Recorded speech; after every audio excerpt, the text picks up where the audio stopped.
Hey guys, and welcome back to my channel. So today's video should be an interesting one. It's on an interesting topic. This might be fun. We'll see. I'm gonna try to control my mouth in this video, but I was on Twitter.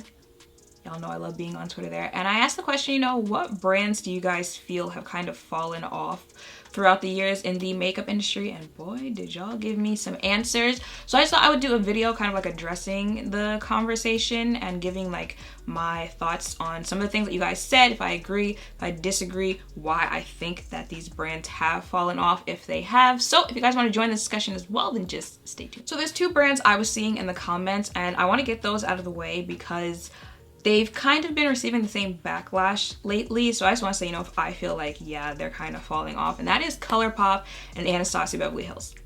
Now, you might be shocked that people feel that those two brands are falling off, but if you've been in the, makeup news mix, then you probably know why people feel the two brands are falling off, and that is because both brands have just been releasing a lot of products lately.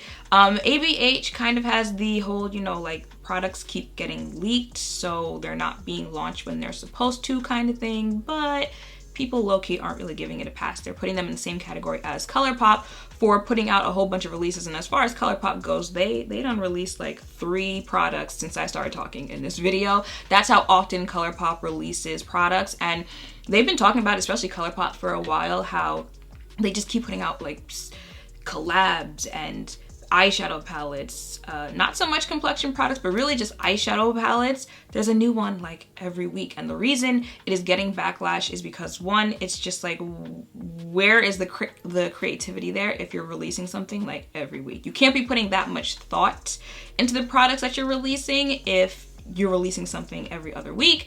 And I saw pictures put up of the different ColourPop eyeshadow palettes, and it's like, there'll be a big one, and then there'll be a mini one that's kind of like pieces of the big one, and then they'll release a collab and then their own palette that kind of looks like one of the collabs. And you can see what people are saying there, how it's not really creative what you're putting out. You're just putting out to put stuff out at this point.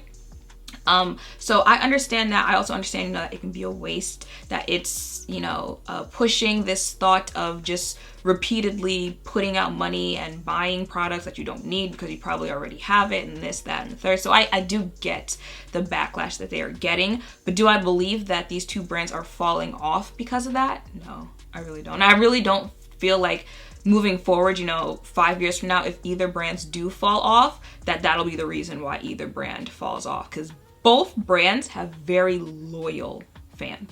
Very loyal. ColourPop, I know I've been a part of the groups before on Facebook. They've got, ColourPop Fanatics, Pop Fanatics, ColourPop for Black women. They have several fan pages, groups on Facebook, on Instagram.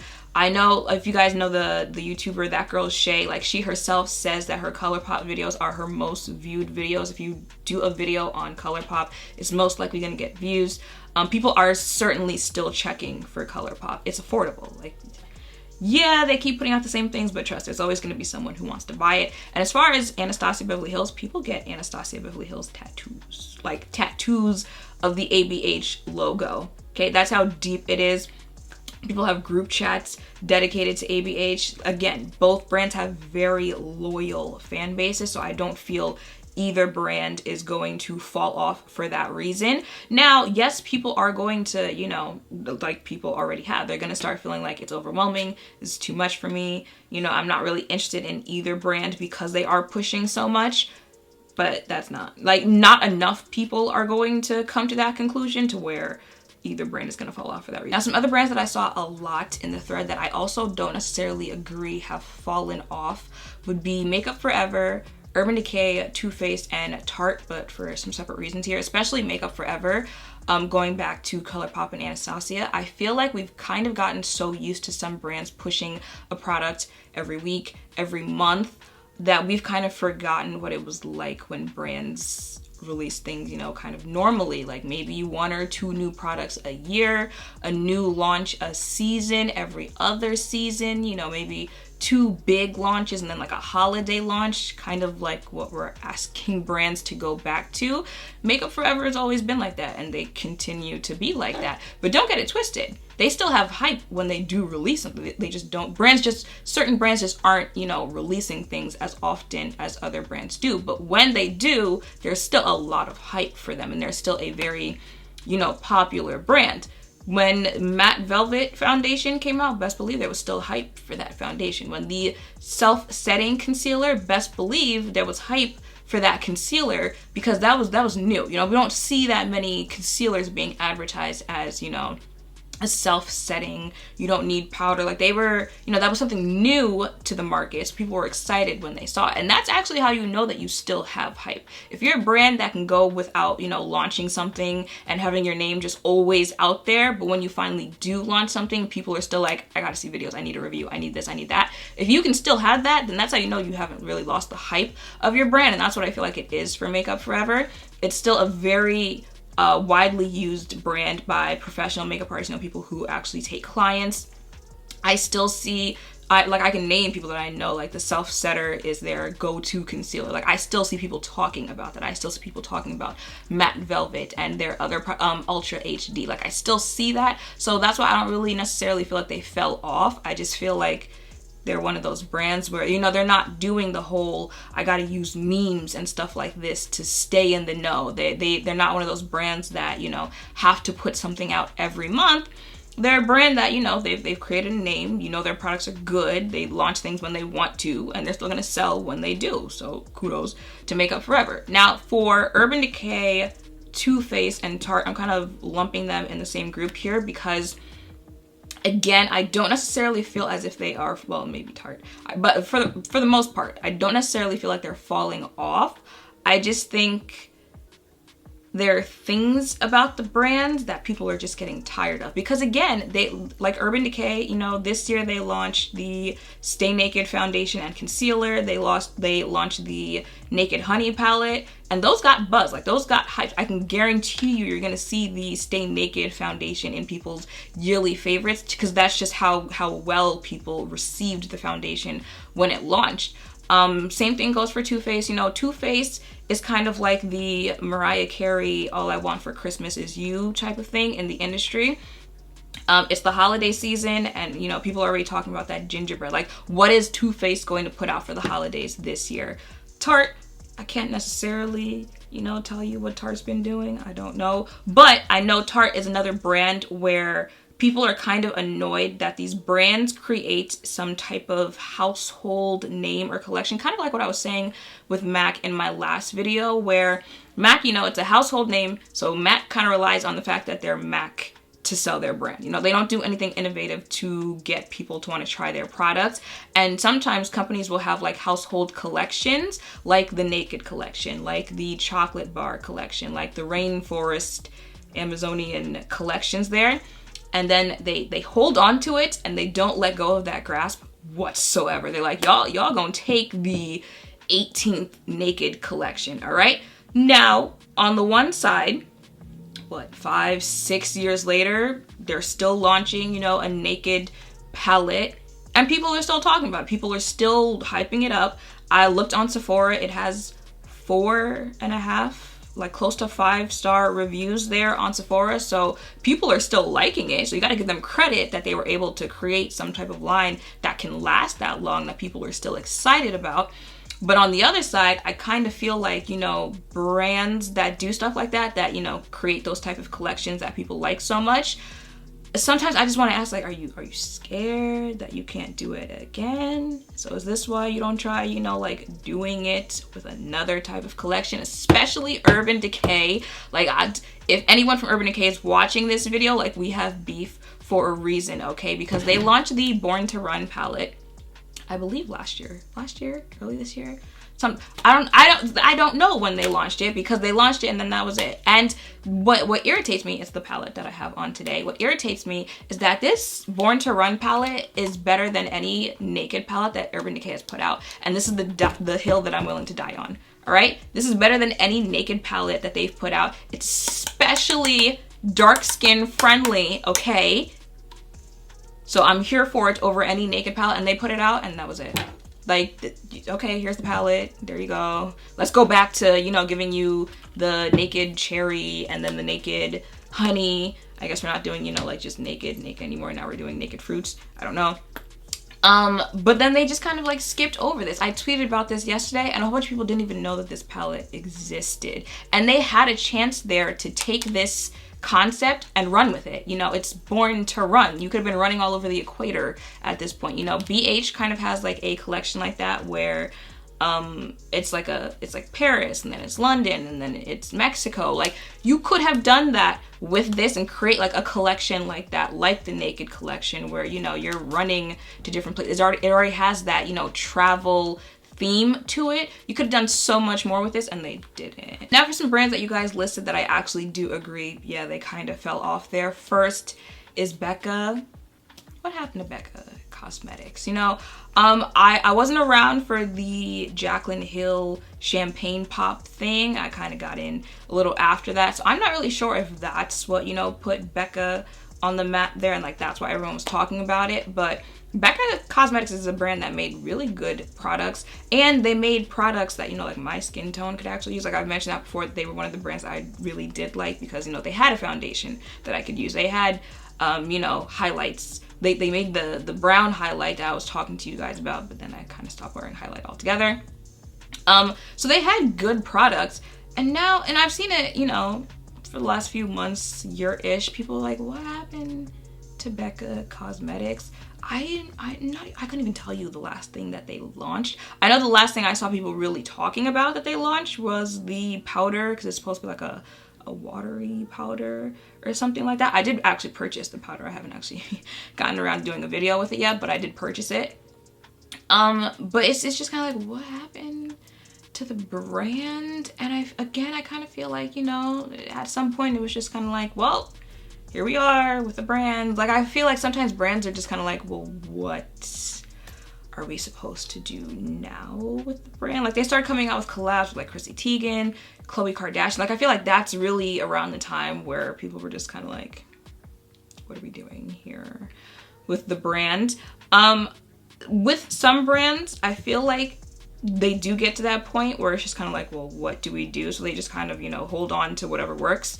You know, like, we're gonna keep putting out this highlighter, but in a mini version, and then we're gonna put it in a face palette, and then we're gonna do it this way, and we're gonna do it that way, and hopefully, just because it's the highlight that everyone likes, you know, they'll keep buying it. And, you know, that's kind of how we get here to points where people are just like, what's new here? Like, brands, they'll repackage products, or, you know, they'll reformulate products, and it's like, you know, you could just give us new products. You could just take the same energy. And again, I'm not sure if that goes back to the whole, you know, like, well, we did it one time and it worked, so we're just gonna hold on to it. And it's like, scared to move along here. I'm not sure what happened to Becca, but I need to be fixed, because that's a good brand. Like, that's what stinks too, especially when it's a good brand. Like, sometimes when a brand falls off, you can understand why, you know, like, the quality didn't progress as time goes on, but they always had good quality products. And, you know, they were a brand that they were pretty good at being inclusive and stuff like that. So it's just kind of like, Becca, if you come across this video, get it together, all right? We miss you.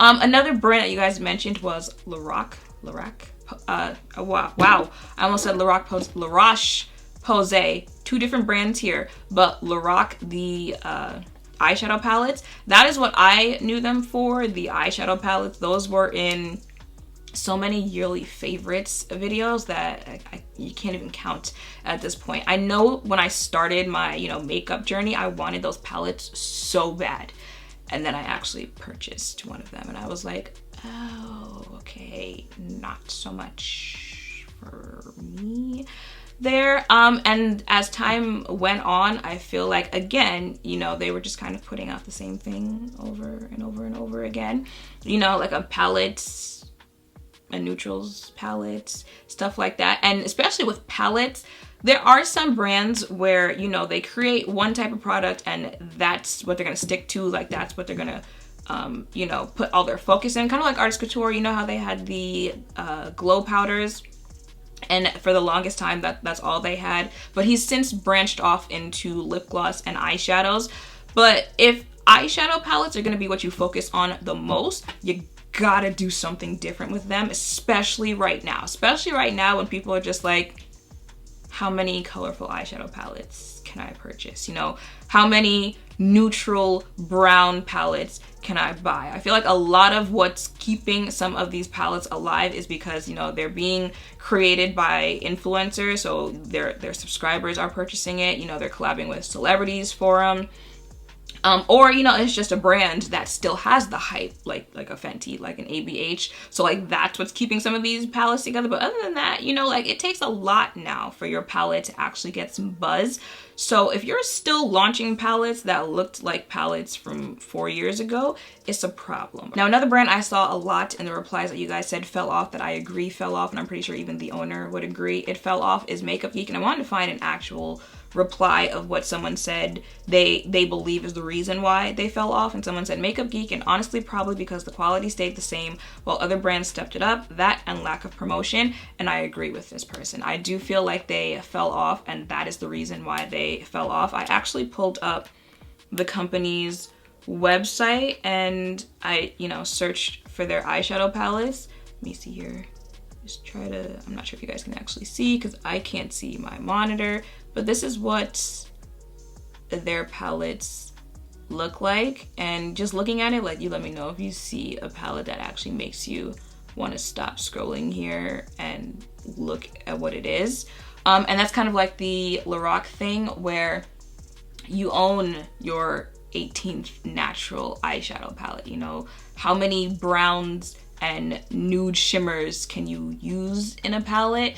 And it's crazy because back in the day, you know, kind of like MAC, everyone wanted a Z palette that had all of the Makeup Geek single shadows. But time has gone on, you know, people are coming, like think of that Melt collection that just launched, which I'm picking up those palettes, all right? They're launching collections like that, and then, you know, as a brand, like, you're still putting out palettes that look like palettes that you were putting out years ago. I think that is a reason for their decline there. You kind of have to keep being creative, and I don't really feel like Makeup Geek did as time goes on. I don't know if the quality has decreased, but I've certainly seen people saying that like the quality kind of stayed the same, and they've gone on to find other eyeshadows that are, you know, either more pigmented, they blend better, anything like that. And like the person said, a lack of promotion. Now here's the thing. I've seen this said about Makeup Geek, I've seen it said about a couple makeup brands there, that a reason for their decline is because influencers stopped talking about the brand.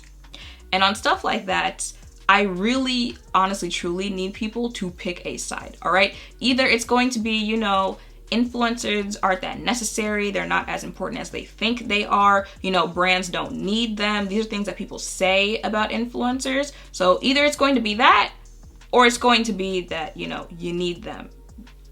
Pick a side, because I've seen people say, you know, brands don't need the influencers, you know, influencers need to humble themselves because they can be easily forgotten, but here's the brand. So you can't say that and then turn around and say if a brand, you know, falls off or the hype for a brand starts declining, that it's influencers' fault. Because that to me says that they're so important that if they're not talking about your brand, you're going to fall off. You see what I'm saying here? Like, you gotta pick one. Either they're going to be important and they're going to be needed for your brand, or they're not. You can't have it both ways. And I mean, you really can't deny that influencer marketing is necessary, and it's needed, and it's effective, and it works. So if we're going to stop lying to ourselves here, I'm gonna need brands to get on board and start using influencers correctly. Now, yes, there are influencers that I know will not talk about brands if they're not being paid, if they don't receive the products for free. There are influencers who do have very high rates to talk about brands. But let's be realistic here. That's a very small percentage. All right, can we stop acting like, you know, 50% of influencers are charging $60,000 to talk about a product? That is literally the 1%. Just like this country has a 1% of people who are filthy rich, who don't know what to do with their money, the industry has a 1% of people who have that type of power and engagement where they can charge, you know, $60,000 for a post. All right. So if you can't use them, you can't afford those influencers, did you try using other type of influencers? Because I know for a fact, I would bet you money that there are some influencers out there, all you have to do is promise them like a repost on your Instagram page, and you don't even have to send them the product for free. They'll go out and buy your product so they can turn around and then promote you. All right. That's all it'll take for them. So I know influencers out there who are like that. If brands don't use them because you want to use the big dogs, you know, those type of people, you can't then turn around and say influencers or this and that. Like, you know, like I need some accountability to be had here. Same thing goes with who you're posting on your Instagram accounts. That's something that kind of irks me here. Like I see this conversation a lot about how people are ungrateful when it comes to PR, and, you know, brands want to be really selective with who they send, which they can. But the thing is, if you only want to send product to people who are going to absolutely positively promise that they're going to, you know, post with the product, then you should be giving them that same energy of posting them on your Instagram account. I'll go to these Instagram accounts of some of these brands, and it's the same faces that you see on the account. It's the same 1% of influencers that you see on these brands' accounts, and then, you know, throw in a micro influencer every now and then. And it's crazy because that same micro influencer who has, I don't know, 15,000 followers can tag a brand using their products 15 times. And they'll never get a repost from that brand. But let that 1% influencer who has, you know, 1 million followers post using that brand, and their post is reposted in 3 minutes. So again, it's like, okay, so we want to complain that, you know, it's getting too costly to use some influencers, but we also don't want to go to maybe lesser known influencers because we want that name recognition and we want the engagement that those bigger influencers already have there. If you can send your product to an influencer because you want them to promote it to their audience, you can give them that same respect of, if they do use your product, promoting them to your audience when they're promoting your product. And not just that, not just the size of influencer that brands are choosing to use, but I go to some of these pages and I don't see anyone who looks like me on your page, but they're tagging you though. I'll go to your tag section and see that they're tagging you, that they're using your stuff, but you're not using them. Now, you know, there are brands like Almay who have made it known who their target audience is, who they want to show using their products, which is fine. You stay on your side of the tracks, I'll stay on mine. But for these brands who especially who like to promote themselves as inclusive, that's probably not helping you if you're not being inclusive with who you actually choose to, you know, promote on your page and repost. Because if you guys haven't seen by now, by the success of, you know, Fenty Beauty or people of color collaborations, that representation matters, and seeing people who look like you matters. That's what people are looking for. People aren't watching TV like that. They're not going through, you know, magazines to see ads and stuff like that. They're searching for people who have the same skin tone, people who have the same body type, people who have the same hair type. That's what they're looking for. So if you know you want dollars from those type of people and you're not posting people who look like them, that's on your end. I'm gonna need you to hold yourself responsible and say, you know, maybe we're not doing all that we could be doing to promote ourselves. And like the person said, I don't feel like Makeup Geek has done that, and that's kind of the reason why they've fallen off. So now we're getting to the brands where I gotta reel it in and remember what I said before about trying to watch my mouth on what I say here. So far, I feel like the brands I've talked about that did fall off or might be in danger of falling off, kind of fit into the 2 out of the main 3 categories I feel are the reason why brands do start to fall off. The first being, you know, they just get comfortable, so they don't bother, you know, trying to be creative or trying to be innovative or coming out with products that, you know, at some point it's kind of like, okay, so what can you do? But hey, a few months from now, there's gonna be a brand that comes out with something and you're like, you know what? Didn't think of that before, but you did. Okay, we're gonna give you that credit. So maybe not everything has been done under the sun. Who knows? But if you're not trying, you're certainly not going to know. So that's really the main reason, you know, they get comfortable. They're like, you know what? We're MAC. We're Urban Decay. We can just live off the fact that we are this brand here. And the other being brands not being the best at creating an online presence, you know, making sure people still remember them, putting themselves out there as far as advertising goes, you know, using influencers correctly. One thing I forgot to mention is, you know, brands picking people based off of number and not actual engagement. It's not that hard to look into someone's engagement. If you're picking an influencer who has, you know, 500,000 followers, but they get 20 likes per picture, you really have no one to be mad at but yourself when you don't get much of a return on your investment. But another reason that brands fall off is because they're either problematic or they have a problematic owner.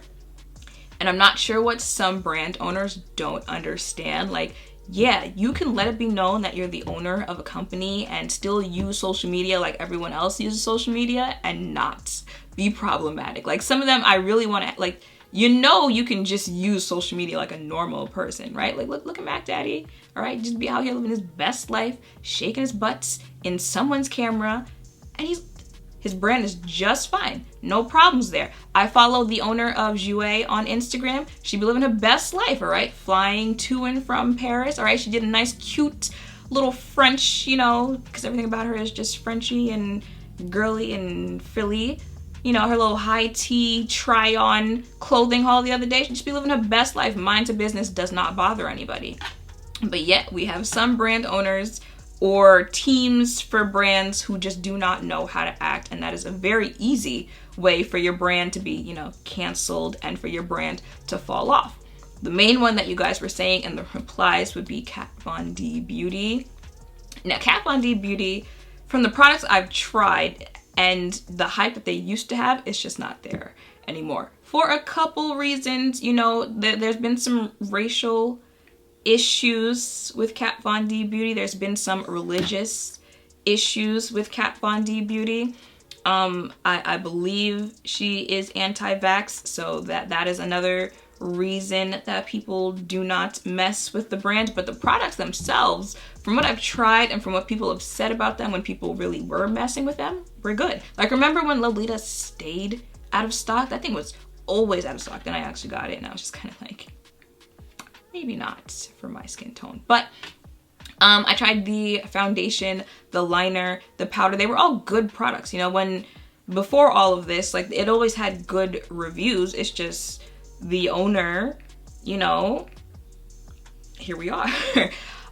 Without getting that much into it, because again, like, some of these brands and that are problematic and stuff like that, I never really, you know, followed the owners and the brands like that. So I'm tiptoeing around because I don't want to say anyone did or said anything that they kind of didn't, because I didn't really like look that hard into it. But I know like the anti-vax thing, like I know that, and you know, being photographed with people in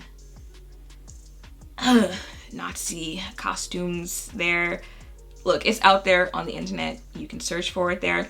But just stuff like that, yeah, you should be able to use social media like everyone else does, but you're still selling people a service, you know? So that's why you low-key can't be just like everyone else. You know, you gotta still carry some type of professionalism there.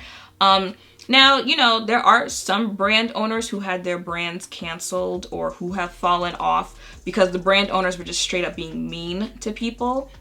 You know, saying rude things to customers, saying rude things to influencers. So there's that. I think Kat Von D's thing is more just kind of how she chooses to live her life and what she associates with, more so than like what she's actually said to people. But that's the decline there on Kat Von D.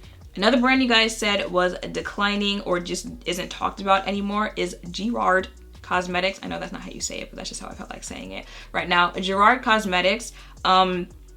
Let me know if you guys know what brand I'm talking about down below. You know, I feel like the newer crowd, maybe not so much just because the brand has fallen off. But back in the day, and especially brands that were heavily pushed by influencers, back in the day, Gerard Cosmetics was like all over the place. You know, they had their whitening flash, you know, the lipsticks, the lip glosses, all that good stuff. And then the owner got caught saying something not so nice about a customer who also happened to be a YouTuber. And after that, you know, regular customers were just like, oh, so here's the thing.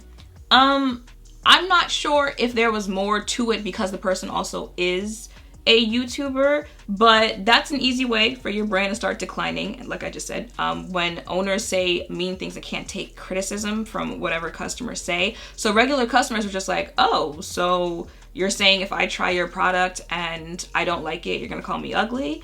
So there was that kind of backlash from it. And then influencers themselves were just kind of like, you know, I've had negative interactions and, you know, I'm not surprised by this behavior, so I'm pulling my support out. So between those two, you know, influencers just being like, I'm good, and customers being like, oh, you can stay where you're at, the brand kind of declined there. You don't really see people talking about it anymore.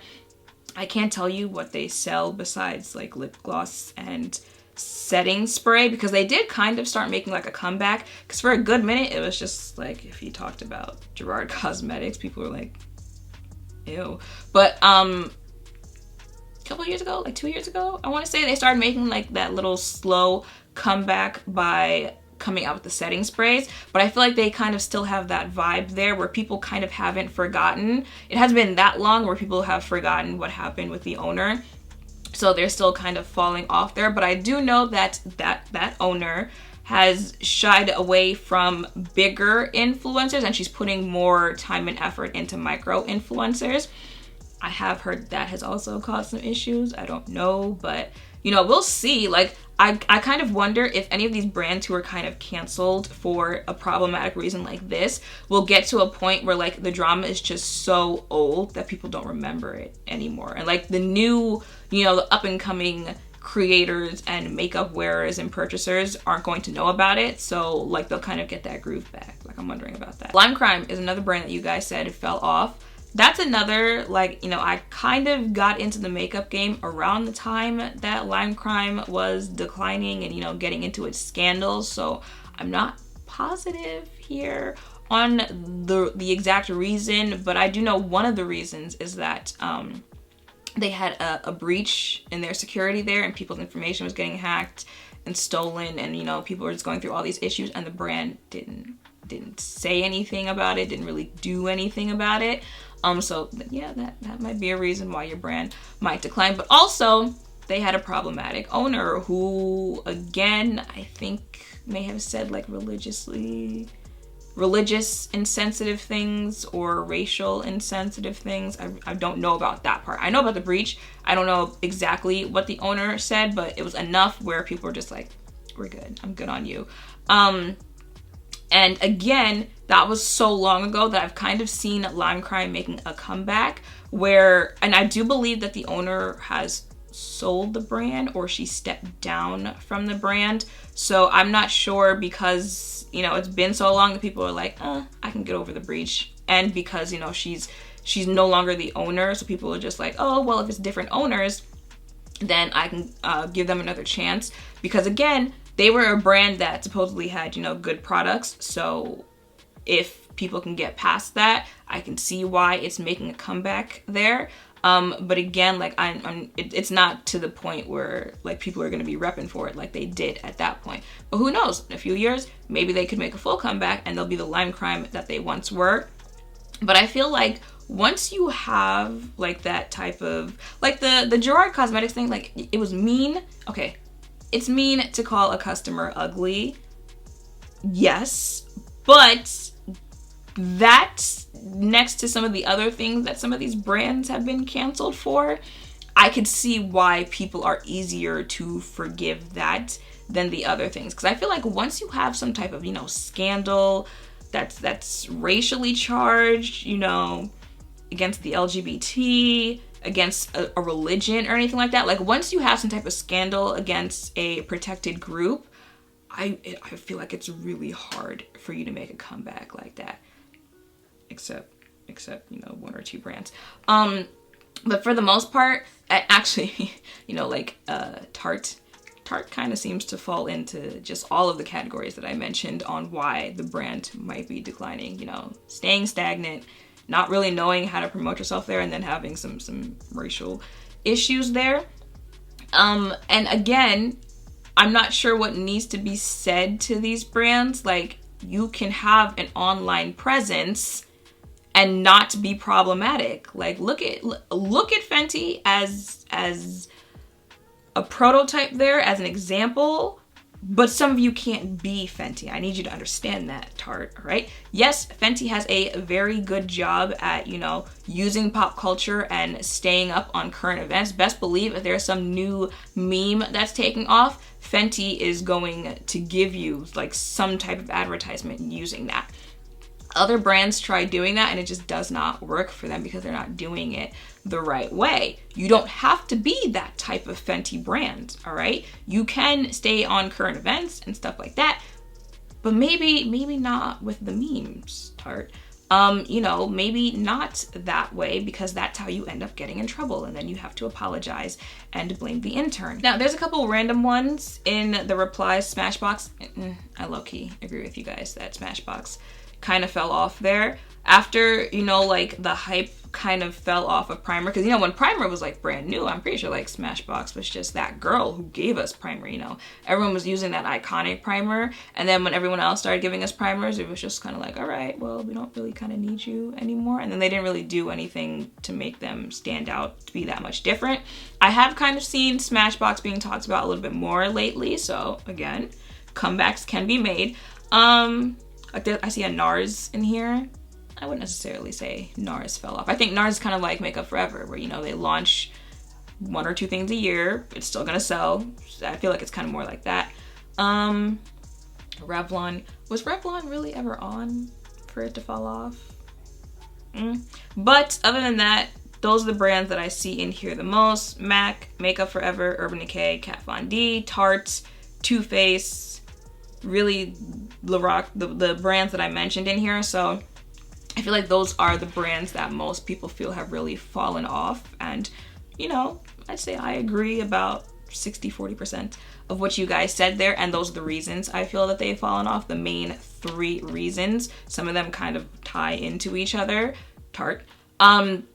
Because the brand just isn't really that good at how they advertise themselves. Having an online presence, they're just not really doing anything different with their products. So people are going to brands that are more creative, or who are being more inclusive, or who are not just staying the same, you know, year after year after year, or because the owner is problematic, which can be solved by like not showing your behind online frequently. There, that only works for a very select few. All right, so yeah, that is pretty much it. Let me know what brands you guys feel have fallen off in the comments down below. Let me know if you disagree or agree with the brands mentioned in this video, if you think they've fallen off, and why you feel like they've fallen off. But yeah, that is pretty much it. So I hope you guys liked this video. Make sure to thumbs up, comment, and subscribe down below. Thank you all for watching. I will see you in the next one.